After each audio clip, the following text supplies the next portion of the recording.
povo de Deus, tudo bem? Vim aqui para falar para mulheres, né? Geralmente, às vezes, muitas mulheres sofrem mais com isso. Acaba vivendo ciclos em relacionamentos. E, amadas, primeiro lugar que Deus mandou o homem amar a mulher. Se você tá numa situação dessa, que o cara não te ama, não deixa claro isso, sai fora, porque não é amor, né? Então eu vim aqui falar um pouco para vocês hoje um assunto muito polêmico sobre narcisista, que vem acontecendo, e as pessoas vêm falando muito, e fica às vezes um assunto muito vazio, certo? E quem mais especial para falar um assunto são mulheres que passaram sobre esses processos, né? E que Deus hoje dá autoridade para que possamos falar com segurança e libertar outras mulheres. Amém? Nem repare, né? Tô aqui super natural, espontânea, né? Nem um batonzinho eu passei, mas o Senhor, Ele é fiel para cumprir o chamado dele na nossa vida. E se for o caso, talvez você possa estar passando por isso hoje, que você se sinta, que você se liberta desse ciclo, porque Deus não fez a gente para viver ciclos, amém? Então eu já quero começar aqui com a palavra do Senhor, que 2 Timóteo 3,2, ele descreve um homem como amante de si mesmo. Ele é orgulhoso, mania de grandiosidade, né? Ele se acha suficiente, grande, orgulhoso, né? E a Bíblia já condena o homem sanguinário, violento, isso todos nós já sabemos. Então isso é uma situação que está clara que o Senhor deixou para nós, né? E assim, lá em Romanos 5,12, Gálatas 5,19, 21, né? Aí vem, depois fala sobre a inclinação de pecaminosa, que muitos dessas pessoas, eles vão te atrair às vezes pelo pecado, né? E a falta de piedade, às vezes são pessoas cruéis, que elas fazem as coisas com você e elas não reconhecem, tipo assim, para elas aquilo é supernatural, a crueldade, vamos dizer assim, né? O conselho bíblico que eu venho para dar para vocês hoje é que vocês se orientem, fiquem fora desses comportamentos. Então eu quero estar deixando aqui um pouco sobre um pouco de pessoas, tipos de narcisistas, certo? Primeiro que eu começar aqui tem o primário e tem o secundário. O primário é aqueles que já nasceram, né? Desde o início, talvez foi criado numa família narcisista e ele desenvolve esses aspectos. E tem o pós-frustração, que é o segundo, que é o secundário. Geralmente ele pode ter se tornado assim devido a algumas decepções e ele acaba fazendo aquilo porque acha que para eles é normal. Porque, amados, pessoa cristã tem que pensar assim: se eu sofri nisso, eu não quero fazer ninguém sofrer. Eu tenho que aprender a amar verdadeiramente o próximo. Começa por aí, tá, amados? E muitas vezes os narcisistas eles se escondem atrás da religiosidade. Então que você possa ficar alerta sobre isso, porque nem tudo é normal. Amém? Aí vamos lá. Tem o narcisismo somático, que é aquele cara, né, ou aquela mulher, né, porque tem amplo sexo também, que ele baseia assim na autoestima, aquela necessidade de admiração, de aparência, saúde física e hábitos sexuais. Aí já cai a parte pecaminosa. É aquele cara, né, sedutor, que ele quer te prender no sexo, né, que é uma forma que ele tem de validação dele se garantir. E ao mesmo tempo, ele foca no prazer dele próprio. Ele não tá nem aí pro seu prazer. Ele quer uma forma de te prender aquele vínculo, né? E aqueles lá que fica lá se vangloriando na academia, fazendo musculação, dieta, cirúrgico, pra parecer, né, ter um corpo atraente, né? Às vezes nem tem, amado, mas cai nesse somático aqueles que têm hábitos sexuais, né? Os hábitos de pornografia e entre outros hábitos, certo? Que são doenças somáticas hipocrônicas, usadas como condições físicas a serem fragilizadas, ou seja, ele começa a usar aquela área como de fragilidade dele, né? E tem os narcisistas, que são os malignos, né? Que usam as atrações físicas, a sedução, para controlar o seu parceiro, né? Aí vem o narcisista, aí ele se acha grandioso, é aquele de autoestima elevada, arrogante, dominador, que busca ser o centro das atenções, né? E muitas vezes aí você fala que a pessoa assim, você tá errando nisso, você não pode fazer isso.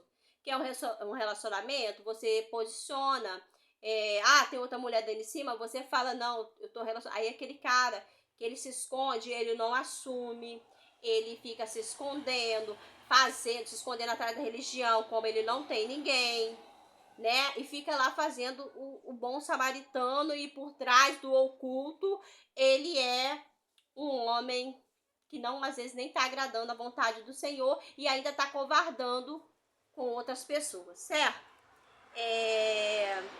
Tem o narcisista vulnerável, né? O encoberto, que é aquele que se esconde, o tímido, o de baixa autoestima, o ansioso, que se faz de vítima o tempo todo para ele manipular as outras pessoas, aí fica lá fazendo de vítima, de coitado e só manipulando. Aí às vezes faz o quê? Faz uma pessoa que não tem nada a ver ter raiva de outra pessoa, né, para ele ficar bem, que ele é o coitado, ele é o vítima da história, sendo que é ele que está fazendo as vítimas, certo? E tem o comunal, né, que constrói uma imagem pública de altruísmo e de bondade, e ele não é nada daquilo, que só quem convive que sabe, né? Tem o narcisista antagônico, que foca em competição, rivalidade, tendência de diminuir para se sentir superior. Então, geralmente são aquelas pessoas que têm necessidade de diminuir o outro para sentir que ela é melhor, né? Que não, eu sou mais inteligente, eu sou melhor, meu corpo é mais bonito, eu falo melhor, a minha condição social é melhor, e entre outras coisas, né? E aí vem falar mais um pouco sobre o narcisista maligno, né? É um perigoso. Ele é um traço de frieza, crueldade e sadatismo. Ele sente o prazer de destruir a autoestima alheia. Ele é calculista. Então ele calcula cada passo dele, ele calcula de uma forma para manipular as vítimas. Entende? Ele faz de vítima o tempo todo, ele não assume suas atitudes, ele erra e acha que tá certo, não, é tudo normal, eu não fiz nada, né? E só para focar sobre o somático e o cerebral, o somático é aquele da aparência, né? Ele foca na aparência, eu sou tal, ou eu sou bom, né, nisso, e ele prende a vítima, ele acha uma maneira de prender a vítima. Muitas vezes ele vai ser aquele cara que vai te oferecer o céu no início. Vai oferecer o céu de uma forma, vai te apresentar que você sinta sentimentos ou sensações que talvez uma pessoa normal ela não te fazeria sentir. Porque ele vai te manipular tanto, mas tanto, ou talvez ele vai desfazer de você tanto que você vai se achar um lixo, que ninguém te quer, ou que você não é capaz de achar alguém melhor.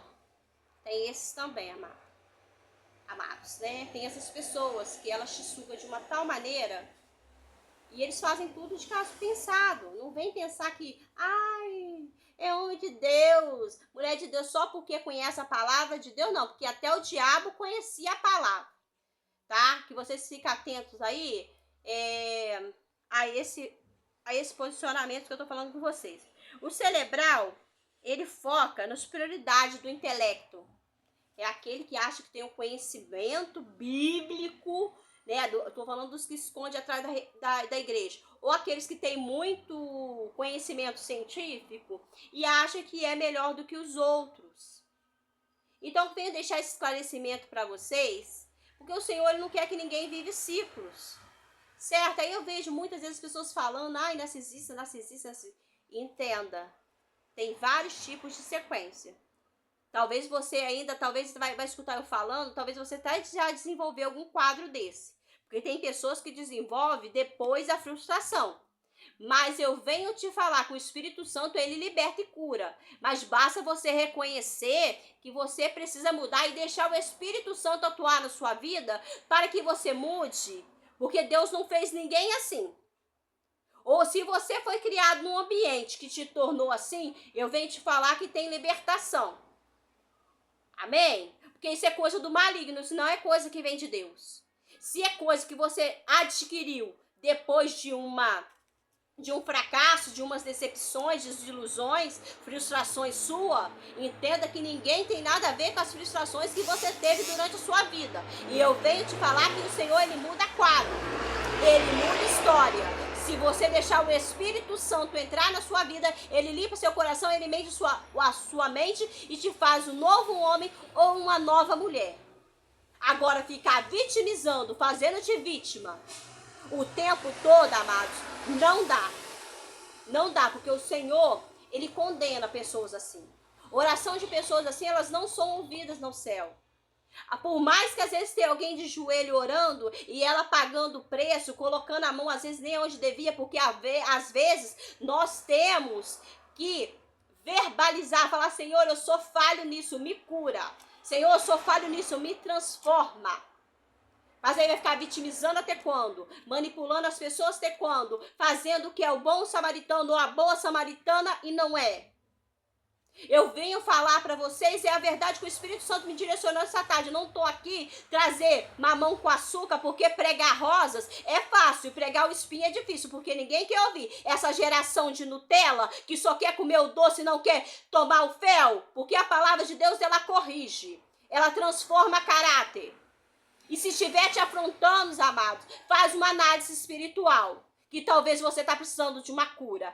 Ah, vou me divisar porque eu não tive pai? Vou me divisar porque eu sou órfão? Não, amados. Ninguém é órfão. Começa por aí que ninguém é órfão, porque tem um pai lá no céu. Tá? Tem um pai que cuida de tudo, zeloso e cuidadoso, que vê tudo. Deus tinha te dado um pai terreno para cuidar enquanto você estava nessa terra. Mas se levou, amém? Amém. Começa a posicionar como homem e mulher de Deus. Por mais que doa, é a realidade. Porque Deus chamou para sermos curados, sermos libertados. E que você entenda isso. Fica aí vitimizando. Ai, eu tô procurando amor em homem porque eu não tive pai. Tô aí pegando migalhas porque eu fui maltratado. Não, amados. A Bíblia fala, a Bíblia é clara. A Bíblia manda o homem amar a mulher, não manda a mulher mendigar afetos de ninguém e muito menos submeter a certa situação que não agrada o coração de Deus. E outra coisa, para de insistir. Eu quero. Gente, Deus dá o que Ele quer a você. Deus tem liberdade de trazer, de fazer, de transformar.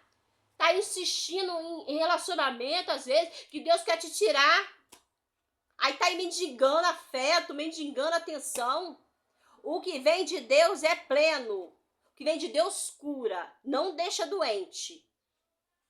Que você possa entender isso nessa tarde. Que eu tô te falando que ficou um áudio imenso. Eu não tô nem aí para like, não. Eu sei que quem precisar ouvir, vai ouvir esse testemunho, essa mensagem. Né? Porque que estou unindo a Bíblia e a ciência do comportamento das pessoas. Para te explicar. O que vem de Deus está em plenitude e Ele chega nas tuas mãos. Para de insistir. Eu quero, Senhor. Será que é a vontade de Deus? Será que Deus está querendo isso para a sua vida? Coloque em posição, varão e varão. De homem remido, lavado pelo sangue de Jesus, transformado. Pessoas que vivem o evangelho na humildade. Aleluias. Que vivem o evangelho de Cristo, que é amor. Tá aí um tempo todo querendo disputar, querendo pegar às vezes o varão da irmã ou do irmão. Aleluia. Ou tá aquele homem, aquela mulher sem posição, que não posiciona, não sabe o que quer. Aleluias. Aí a pessoa às vezes não tá dando brecha, tá lá querendo brecha, tá mandando foto pro celular do homem, de outra pessoa. Conserta-se que ainda dá tempo. Vigia. Vigia, conversar é uma coisa, agora falta de respeito é outra. Tá lá mandando. Ai, depois, desculpa, mandei uma fotinha pra você. Ah, conserta. Seja homem, mulher de altar. Tenha posicionamento, não foi pra isso que Cristo te chamou, não. Liberta-se. Se cura. Fala para Jesus que você precisa de transformação, de cura. Que aconteceu perda na sua vida, mas você não vai ser refém dessas perdas. Que você não aceita viver de migalhas. Que os traumas do seu passado eles não vão influenciar nas escolhas do seu futuro ou no seu presente. Porque Deus te chamou para o novo. E o novo não tem humilhação. O novo é direcionado. O novo é cheio da presença de Deus. Aleluia. Fique aí com essa palavra. Talvez eu não estou nem entendendo porque eu estou gravando esse vídeo nessa hora da tarde. Mas foi direcionado pelo Espírito Santo para falar na sua vida e que possa mudar a sua história. Fique na paz do Senhor.